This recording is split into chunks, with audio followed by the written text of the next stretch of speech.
I need to tell you something that happened to me. Something that, honestly, I still can't quite believe. Not because it's unbelievable. It happened. I mean, I still can't believe it because saying it out loud, telling this story, it makes me confront things I've spent my whole life trying not to think too hard about.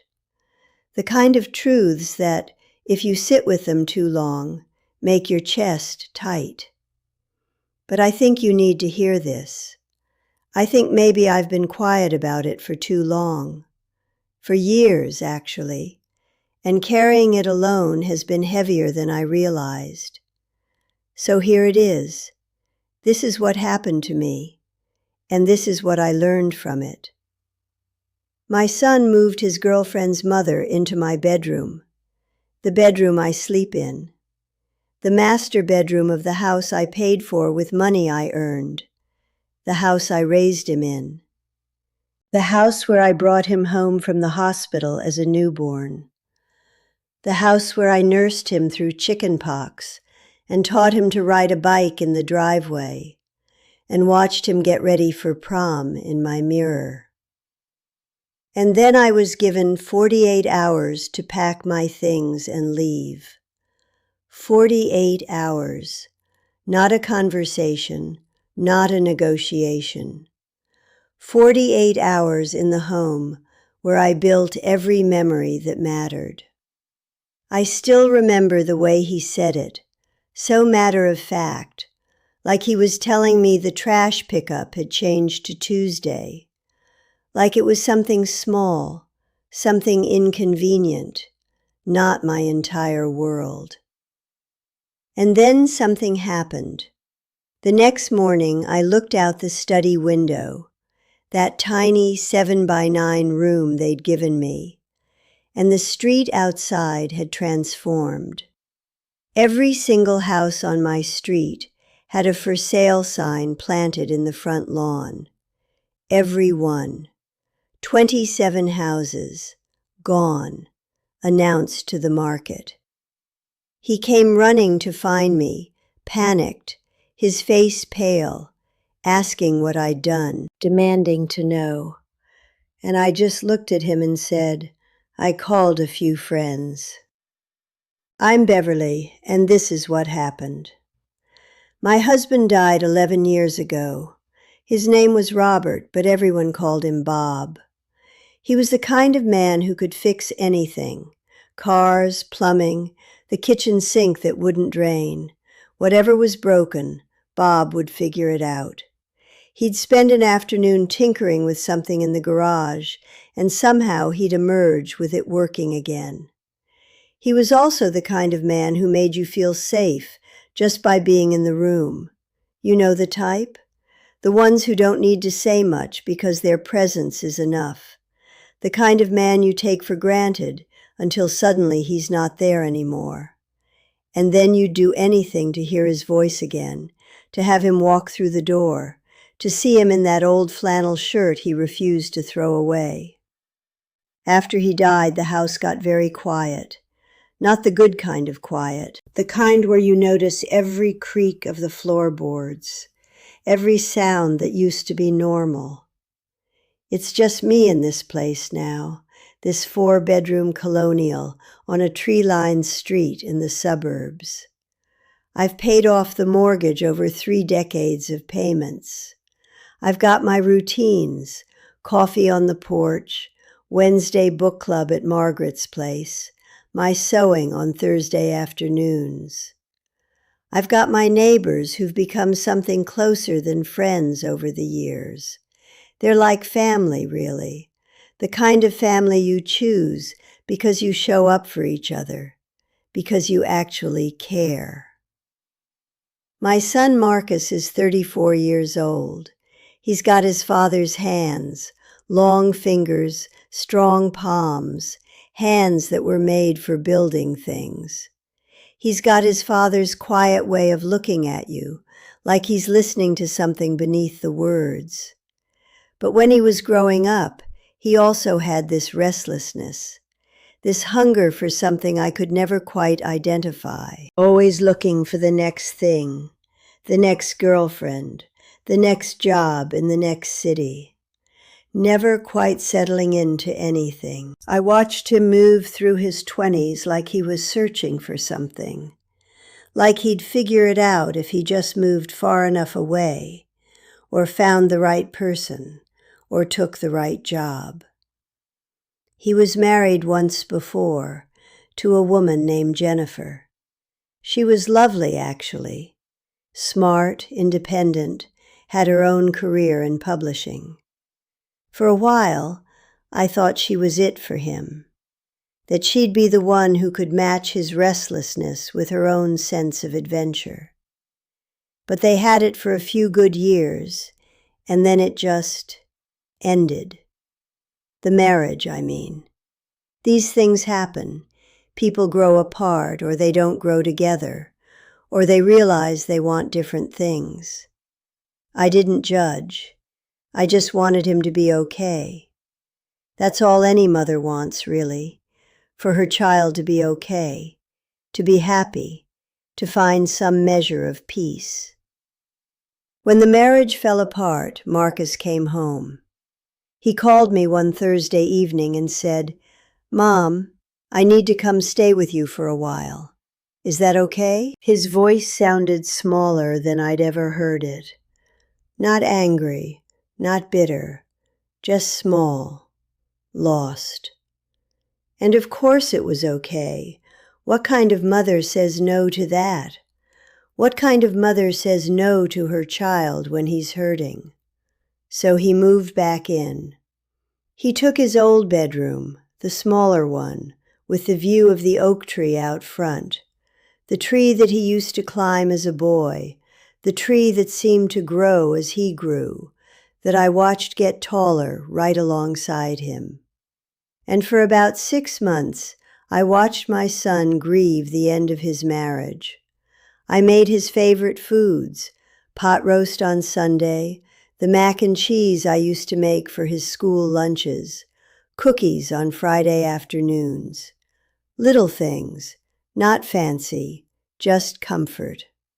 I listened to him talk about what went wrong, not in a judgmental way, just listened. I didn't offer advice unless he asked for it. I gave him space when he needed it. He'd spend whole afternoons in his room, and I wouldn't push. We had breakfast together most mornings, though. Those became sacred to me.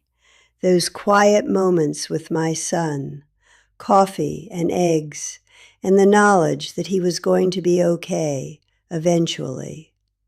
It felt right, having him in the house again.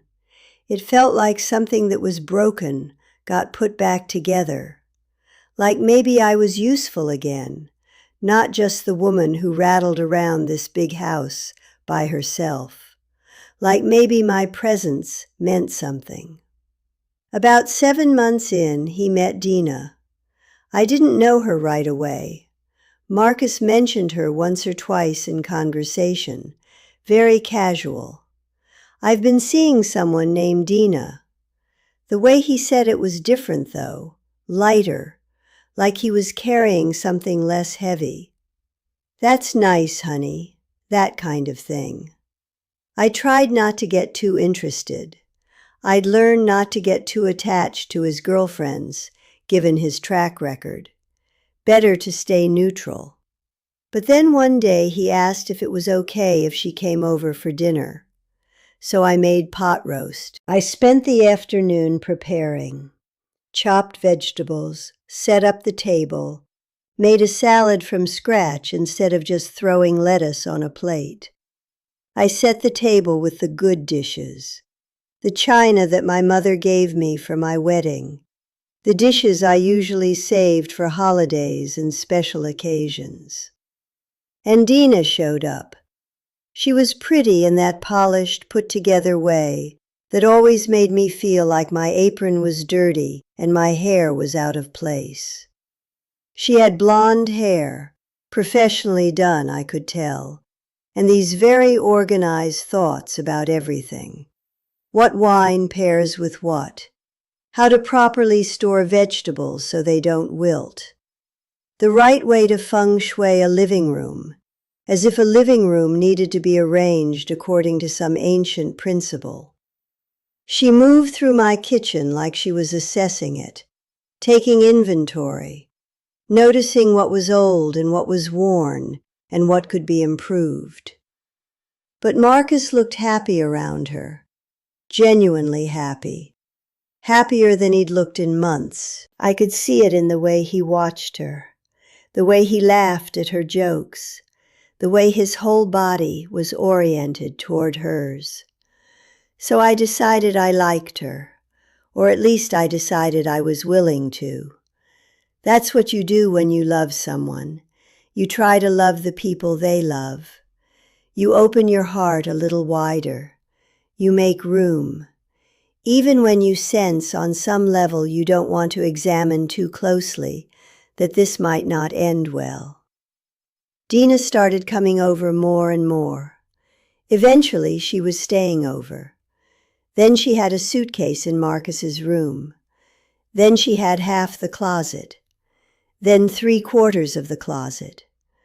I'd see her clothes folded on the guest bed, and I'd move them to Marcus's room without comment. I didn't have a problem with it, really. They were adults. But somewhere deep inside, I think I knew what was coming. I think I could sense it the way animals sense an approaching storm.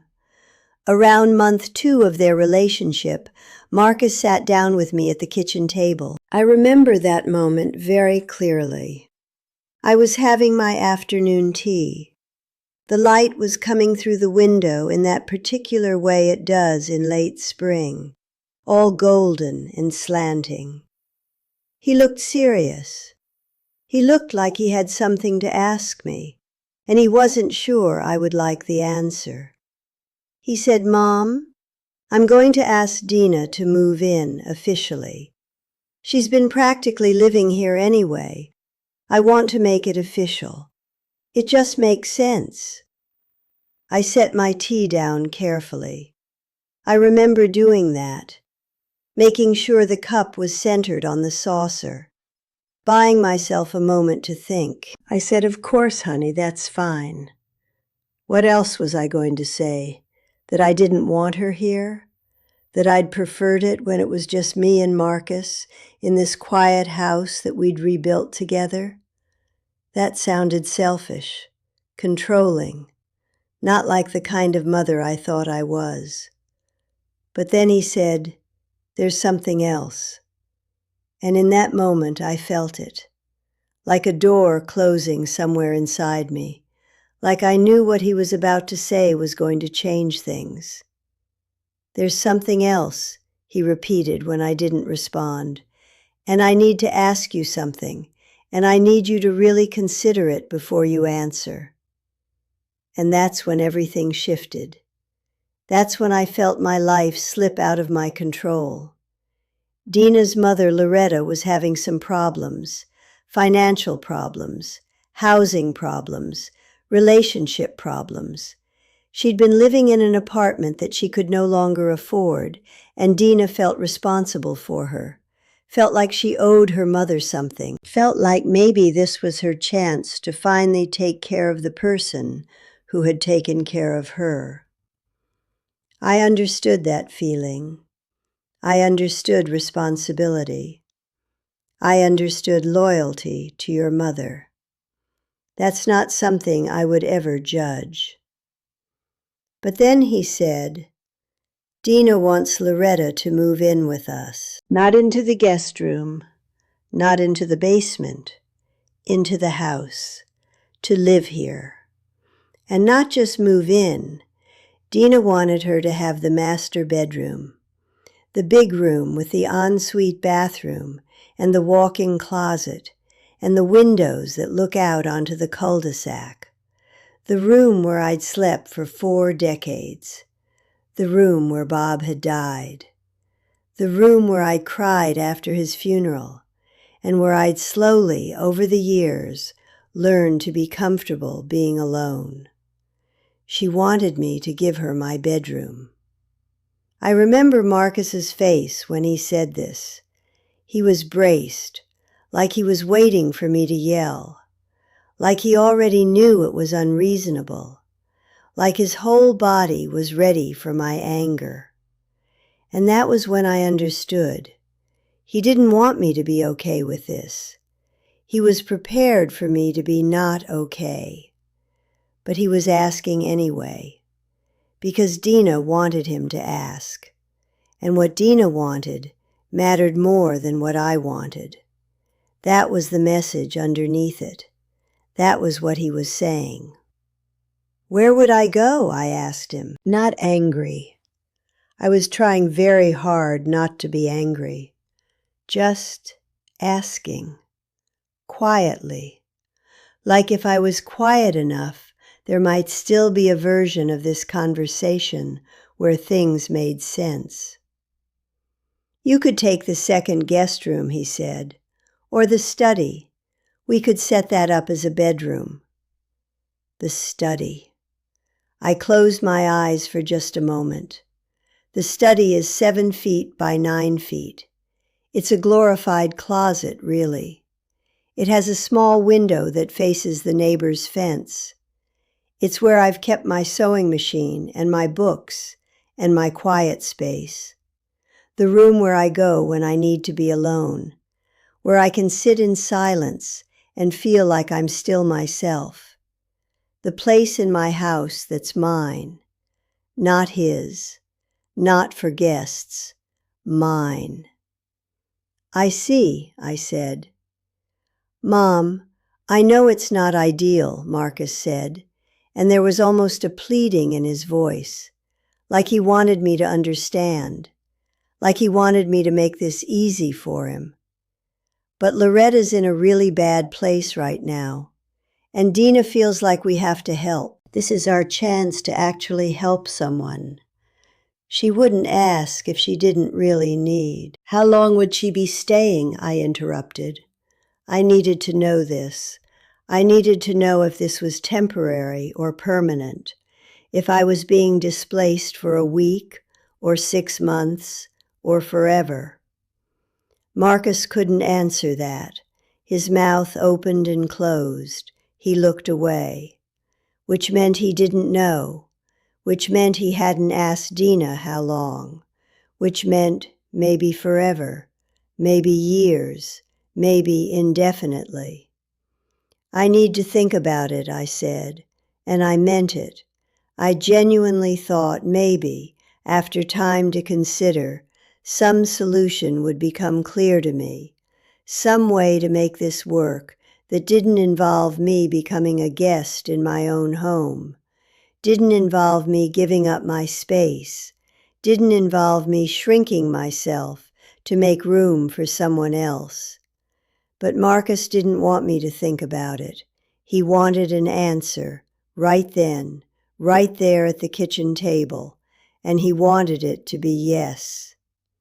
2 days later, he came to me again. I was in the garden, pulling weeds that had come up after the spring rain. I was on my knees in the dirt, which is probably appropriate for what was about to happen. He found me there. Loretta's moving in this weekend, he said. We need your room ready for her. You can move into the study. We'll get you a bed set up in there, and a dresser, and it'll be fine. This time he wasn't asking.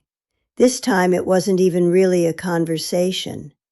He was informing me, like it was already decided, like my answer on Tuesday didn't matter because his girlfriend had made a different choice. I said, Marcus, we haven't even discussed. I know, Mom, he said. I know this is hard, but Dina's already invited her. Loretta's been given notice at her apartment. It's happening this weekend. We can't back out now. I was still on my knees in the dirt. I didn't get up.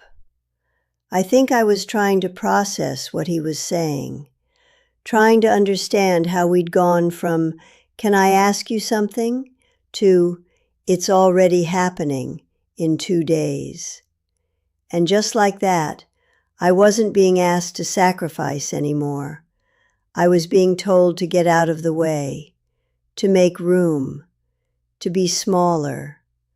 I didn't argue. There's no point in arguing with someone who's already made up their mind, especially when that someone is your son, and you can see that he's not thinking clearly, that he's thinking with the part of his heart that wants to keep his girlfriend happy. And the girlfriend's mother is sitting somewhere in an apartment that she can't afford. And he's convinced himself that this is love. This is what love means. This is what you do for people you care about. This is how you show up. But my argument was silent. It was in my hands, in the way I packed. It was in every careful movement. It was in the fact that I didn't cry, didn't yell, didn't beg him to reconsider. I just started moving my life out of my own bedroom. He gave me 48 hours, Saturday morning to Monday morning, 2 days, 48 hours to move my entire life, my clothes, my books, my pictures, my everything, out of the master bedroom and into a 7x9 study. He said I could take my time with the bigger things, but he needed the room empty by Monday so that Loretta could move in that day. I packed in silence. That Saturday morning, I woke up in my own bed for probably the last time.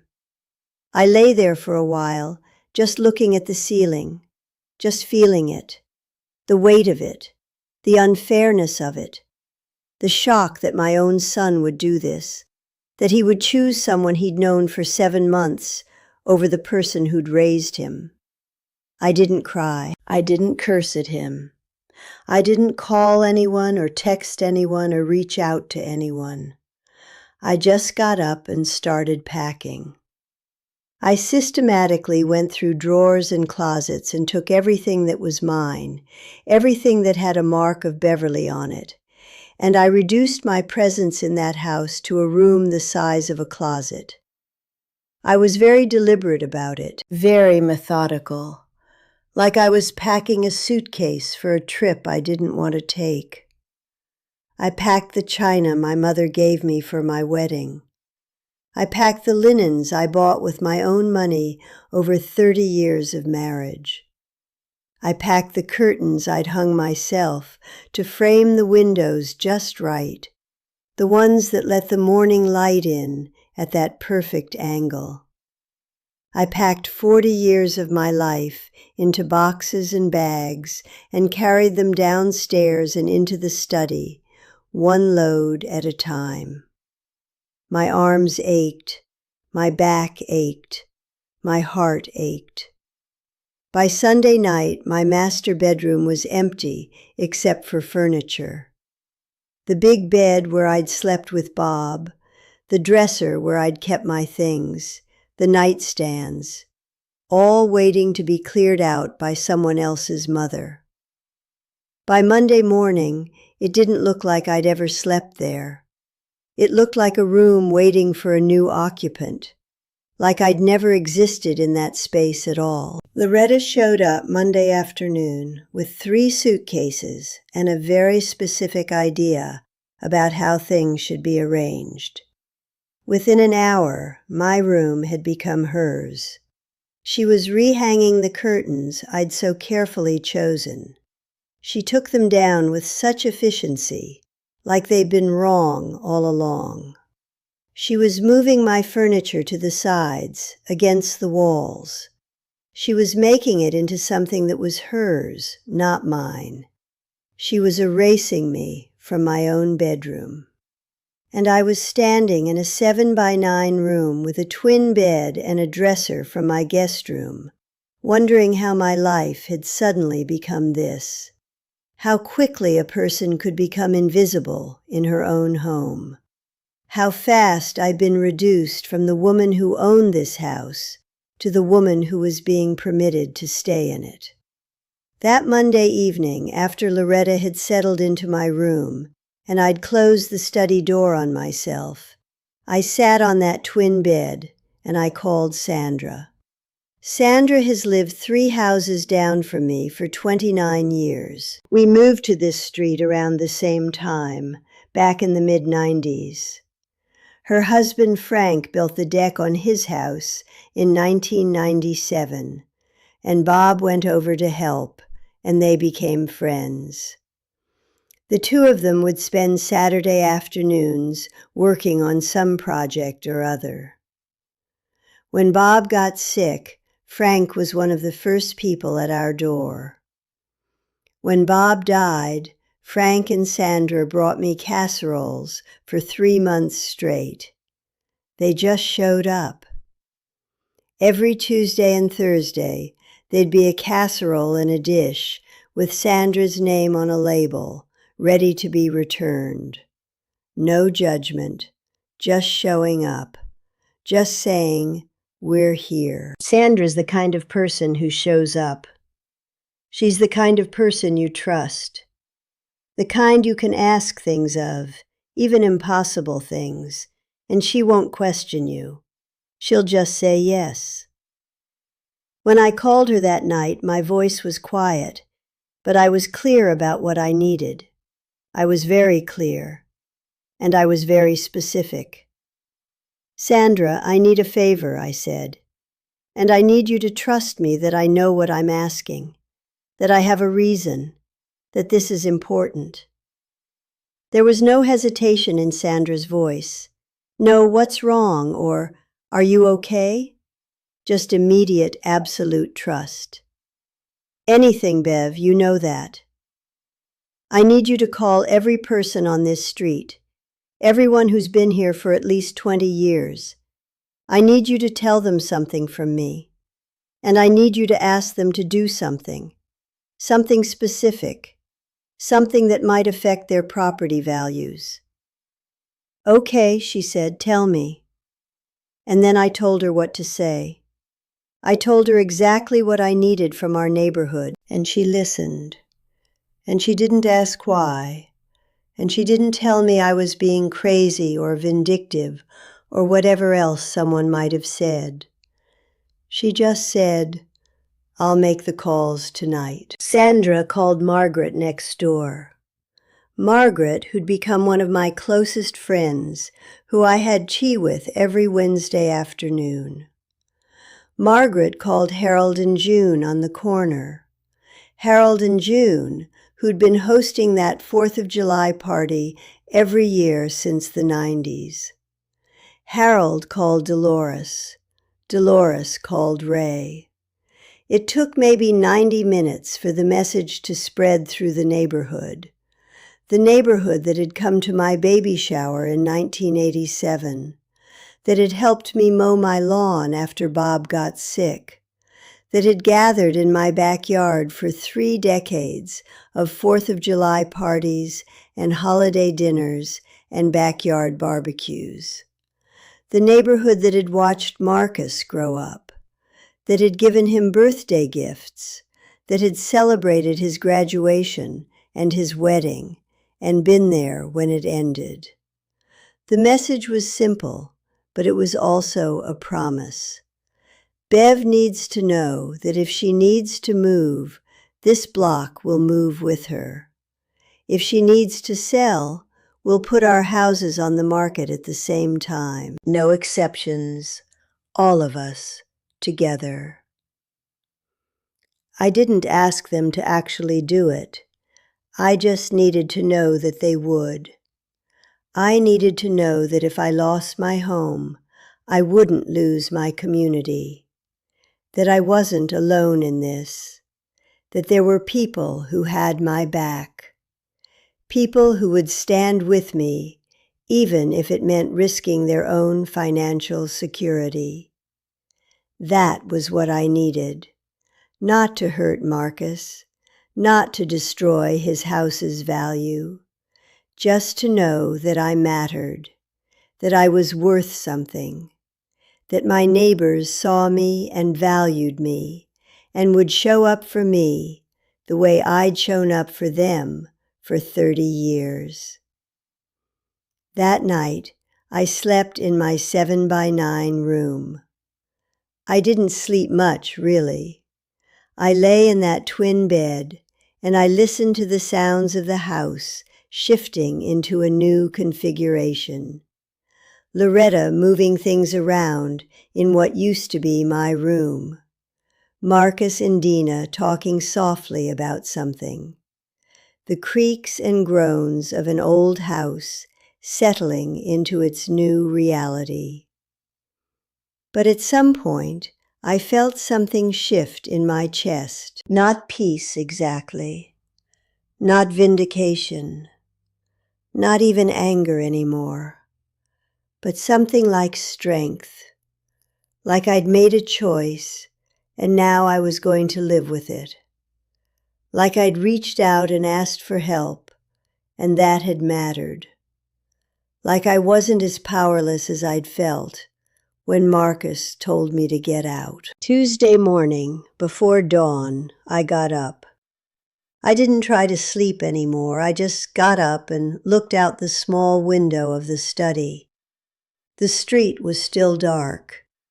It was April, so the sun wouldn't be up for another hour or so.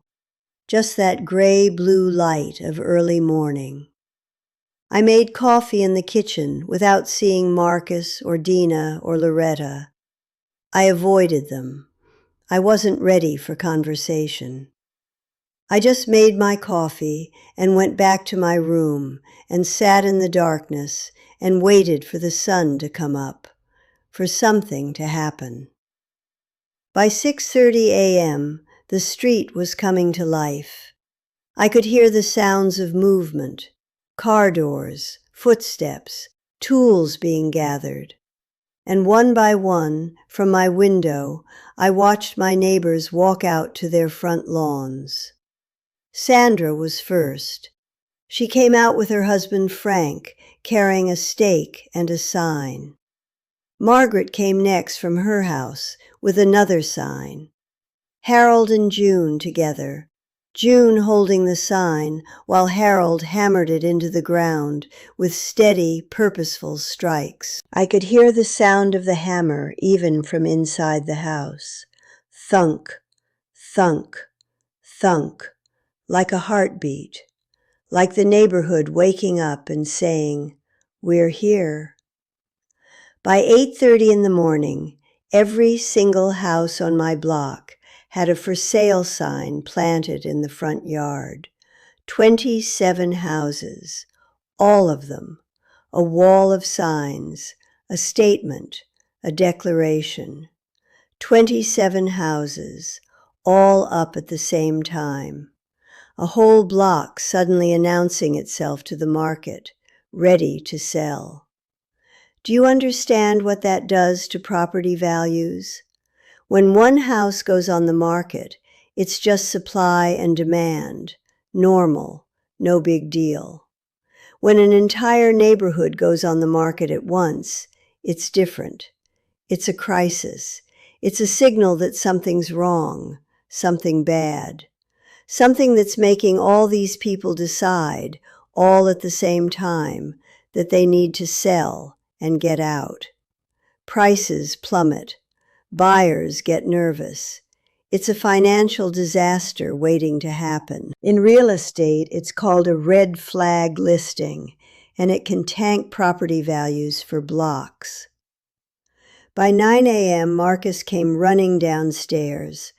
I was sitting at the kitchen table with my coffee, right where he'd left me the day before, when he told me I had to move. I could see the panic in his face before he even asked the question. Real panic. The kind where you can't quite breathe. "What is this?" he said. He was standing at the window looking out at the signs. His voice was shaking. "What are all these signs? What are they doing on every house on this street?" "Those are for sale signs," I said quietly. I was very calm, very controlled. I was using every ounce of strength I had to not cry, not yell, not gloat, just to tell him the truth. "I know what they are," he said, "but why? Why would everyone on this street put their houses up for sale?" "Those are your neighbors," I said. I was still holding my coffee cup. I wasn't angry. I was something beyond anger, something cleaner than anger. I was looking at my son like he was a stranger, like I was seeing him for the first time, like I was seeing the choices he'd made reflected back at him through the reactions of 30 years of community. The people who've been my friends for 30 years, the people who brought you casseroles when your father died, the people who watched you grow up, the people you played with in their yards, who helped you fix your first car, who invited you to their family dinners. They called me last night. They asked me what I needed, and I told them. And this morning they all put their houses up for sale. "Why?" he asked, and his voice had completely changed. The accusation was gone. The righteous certainty was gone. There was just confusion and dawning realization hitting him like a wave. "Because," I said, and I set my coffee cup down very carefully and looked him in the eye. I called a few friends. He understood then. I could see it register on his face. He understood that if this whole block goes on the market, his house's value drops by 30, 40, 50%, maybe more. He understood that by trying to push me out, he'd invited the entire neighborhood to participate in his mistake. He understood that I'd just cost him hundreds of thousands of dollars, not through malice, not through revenge, but through friendship. Through the simple act of reaching out to the people who'd stood by me for 30 years and trusting them to do the right thing. Through asking them to stand with me. And they had. Dina came downstairs maybe 10 minutes later, already panicking from hearing Marcus's raised voice.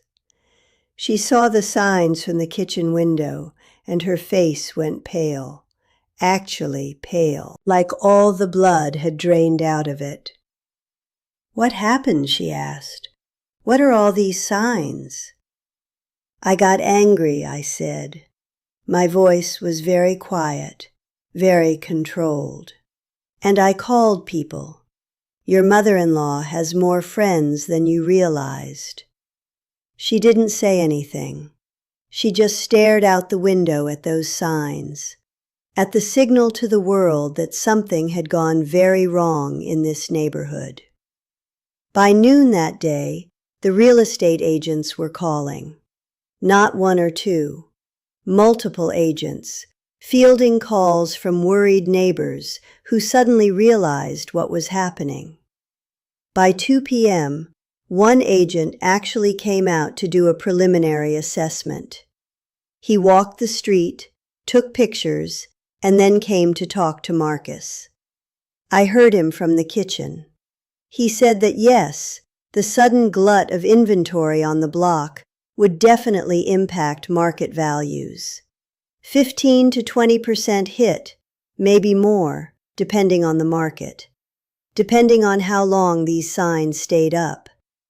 The news started spreading, really spreading. Social media got a hold of it. Reddit picked it up. The story went viral online. "Neighborhood coordinated mass sale to support widow" was the headline that went everywhere. The story went local, then regional. By Wednesday, there were actual news vans at the end of the street. News cameras, reporters, people wanting to interview the neighbors about this incredible story of community solidarity. I didn't talk to the press. I didn't need to. The neighbors handled it beautifully. Sandra gave an interview where she talked about 30 years of friendship and trust, about what it means to be there for someone. Margaret mentioned Bob, mentioned how he'd helped her paint her house one summer when they first moved in, how he was always the first to help when someone needed something. Harold and June talked about watching Marcus grow up, about the dinners they'd had in their backyard, about what it meant to watch a kid become an adult and then to watch that adult lose sight of what mattered. The narrative was clear, and it was beautiful. This community was standing up for one of their own, because that's what real community does. Not for revenge, not for money, but because love means something. Community means something. Showing up means something. By Thursday, Loretta had packed her bags and left. Just like that. The experiment was over. I didn't see her go. Marcus handled it. He probably called her, probably arranged for her to get picked up, or helped her load her things. But I stayed in the study and I didn't watch. I didn't need to see her leave. He called me into the living room on Friday afternoon. His eyes were red, like he'd been crying, like he'd finally understood what he'd done. "Mom, I'm sorry," he said. "I'm so sorry. Loretta's going to stay with a friend of hers. She's going to work something out. Dina and we've decided we need some time to figure things out, some space, some perspective." I nodded. I didn't say anything. What was there to say? That I forgave him immediately? That I understood his perspective? That it was all water under the bridge? I couldn't say that. Not yet. Maybe not ever. "And your room," he continued. He couldn't quite look at me. "Your bedroom. It's yours again." I'm moving into the study. Dina's in the guest room. "I want you to have your space back." "That's good," I said. "That's the right thing to do." But here's the thing about hurt that deep, the kind that happens in your own home, by the people you love, by your own child. It doesn't just go away because the immediate problem is solved. Doesn't disappear. Doesn't get erased. Loretta leaving and me getting my bedroom back didn't erase the fact that Marcus was willing to displace me. Didn't erase the fact that he gave me 48 hours to pack, like I was garbage he wanted removed from his life. Didn't erase the fact that he chose his girlfriend's family over his own mother. And he did it without hesitation, without real conversation, without even the basic human decency of actually asking me what I thought. Getting my room back didn't heal that wound. But calling Sandra, trusting her to call others, having them all show up together, having them all risk their own financial security to remind me that I mattered, that I was worth something, that I was seen and valued and loved, that did something, that shifted something, that created a new story to live in. Not a story where my son had hurt me, a story where my community had stood with me, where I wasn't alone, where I still mattered. I let Marcus stay. I didn't kick him out. I didn't feel the need to. The point had been made. The signs came down after a few weeks. Sandra and the others weren't actually selling. They were making a statement. And once the statement had been heard, once Marcus understood what he'd done, they took down the signs and life went back to normal. Or as close to normal as it could be. Dina moved out about a month later. She came and got her things one Saturday afternoon when Marcus wasn't home. I was in the kitchen. I made her a sandwich before she left. Turkey and cheese. Simple. That's who I am. Even when I'm hurt, even when I'm angry, even when someone has hurt me deeply, I still feed people. It's just what I do. She cried a little when she left, actually cried. She said, "I'm sorry, Beverly. I wanted to help my mom. I didn't mean to hurt you." "I know," I said, "but help doesn't mean making someone homeless in her own house. Help doesn't mean asking someone to sacrifice their dignity. There are limits to what love asks of us, and you cross that line." She didn't argue. She just took the sandwich and left. After Dina left, Marcus and I existed in this strange, quiet space. We weren't broken exactly, but we were different. He stopped bringing girlfriends home. He stopped asking for things. He became almost formal with me, polite but distant. He was gentler with me in some ways, more considerate.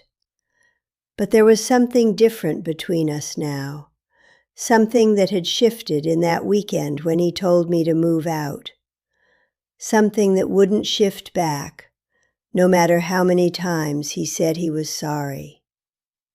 3 months after Dina left, Marcus got his own place, an apartment about 20 minutes away, in a newer complex with granite countertops and modern appliances. He said it would be good for him to be independent again, and maybe he was right. When he moved out, I helped him pack. The irony wasn't lost on either of us, me packing his boxes this time, instead of the other way around. And I did what I always do. I fed him. I made sure his new apartment had the basics, a set of decent pots and pans, sheets, towels, soap. I stocked his refrigerator before he left. I showed up, as I always have, as a mother does. But then I came home, and I took my bedroom back completely. I hung new curtains, prettier ones than before, if I'm being honest. I deep cleaned every corner, the closets, under the bed, the baseboards.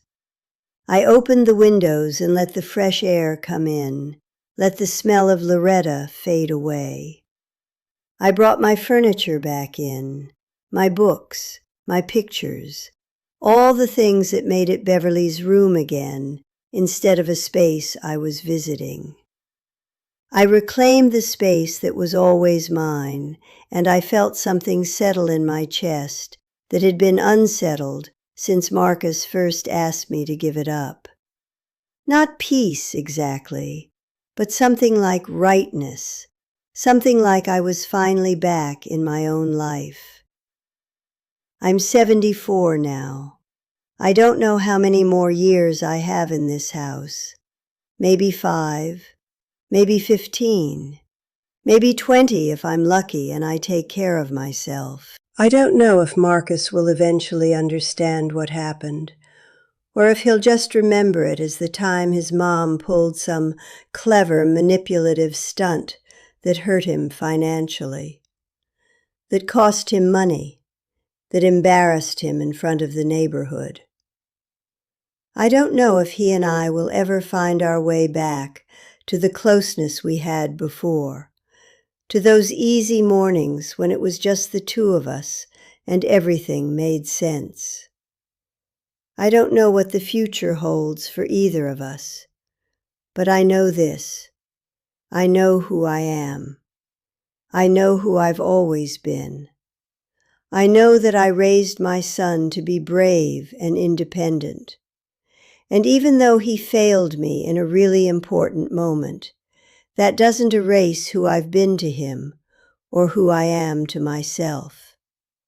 It doesn't erase the decades of showing up, of loving him, of believing in him. One moment of weakness on his part doesn't erase all of that. I know that community matters. It actually matters. I know that 30 years of showing up for people, of being a good neighbor, of taking the time to know the people around you, that actually means something. It's not wasted. It comes back to you. It's a real foundation for a life. It's the difference between being alone and being part of something. And I know that there are some lines you don't let people cross, even when you love them, especially when you love them. Because if you let someone displace you in your own home, if you let them convince you that your comfort doesn't matter, that your dignity is negotiable, that you're supposed to just accept less because that's what family does, then what's left of you? You become a ghost in a house you own. You become invisible in your own life. You become less than. And I've worked too hard for too long to become less than. I wasn't going to let that happen. Not to myself. Not for anyone.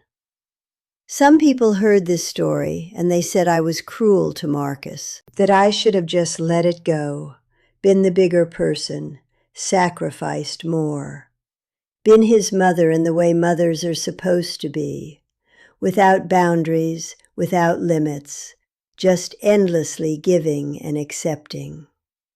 And sure, maybe I could have been more patient. Maybe I could have had another conversation with him. Maybe I could have handled it differently. Maybe I could have asked for his help, tried to reason with him, appealed to his sense of fairness. But I also know this.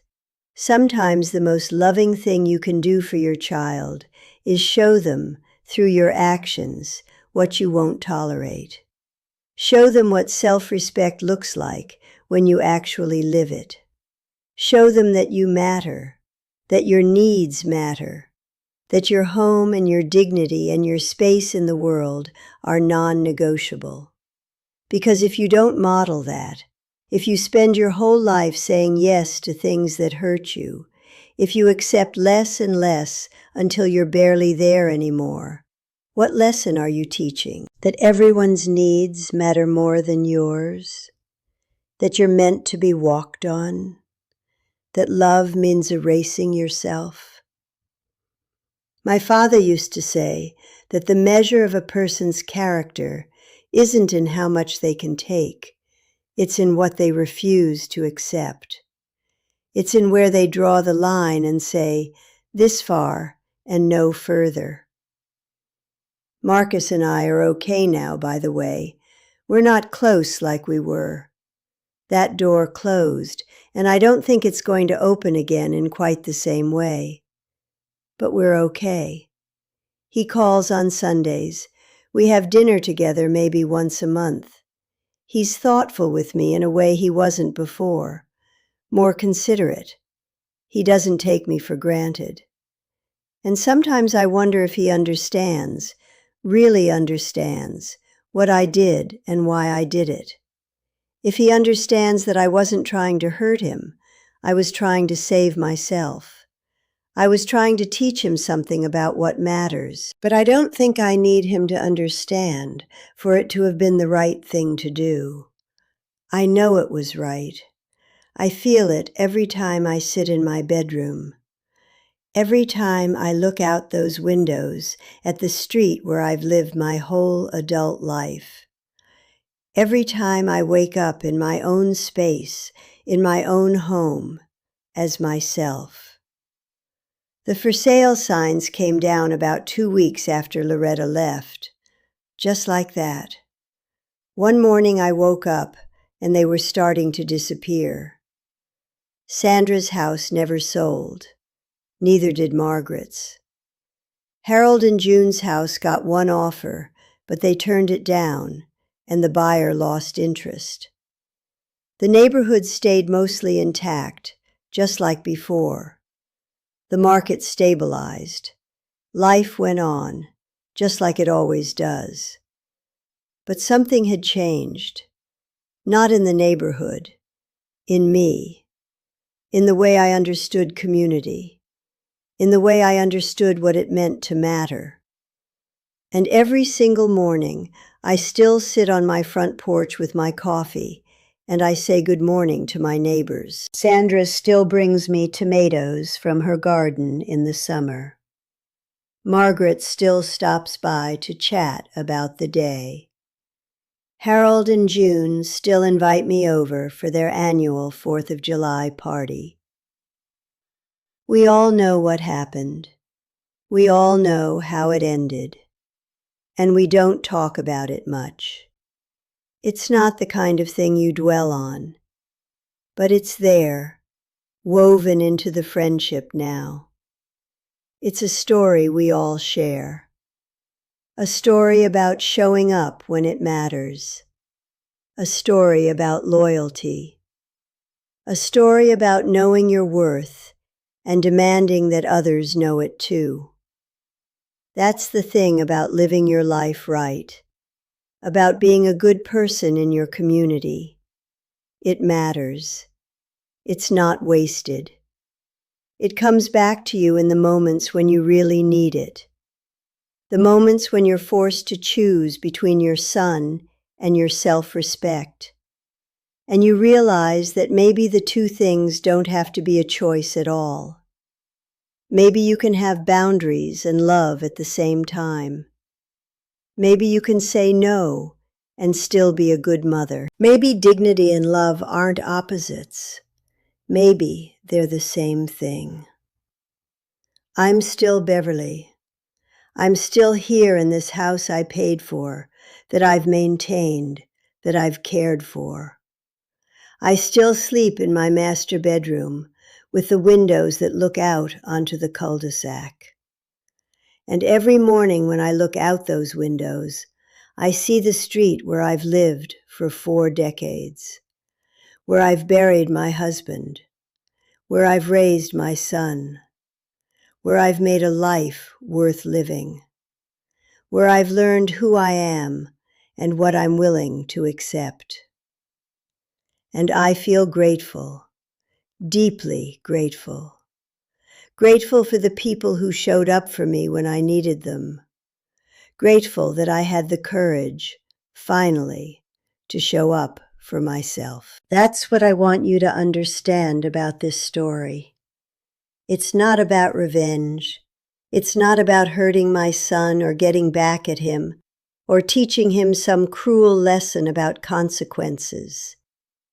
It's about the moment when you realize that you matter, that your life matters, that your home and your dignity and your space in this world are worth protecting, worth fighting for, worth asking for help to protect. And once you understand that, once you truly feel it, you can't go back. You can't pretend anymore that it's okay to be treated as less than in your own house. You can't smile and accept injustice just because the person committing it is someone you love. You can't shrink yourself to make room for someone else's comfort. You can love someone and still refuse to be diminished by them. You can be a good mother and still have boundaries. You can be kind and still know your worth. You can be compassionate and still say no. That's the story I want to leave you with, not a story about a clever trick or a financial manipulation. Not a cautionary tale about what happens when you cross a mother, but a story about a woman who looked at her life and decided that she mattered. And when the moment came, when her son tested whether she'd live by that conviction or just talk about it, she chose herself. She chose her dignity. And in choosing that, she gave her neighbors permission to choose her too. And that, it turns out, was worth more than any house on the market.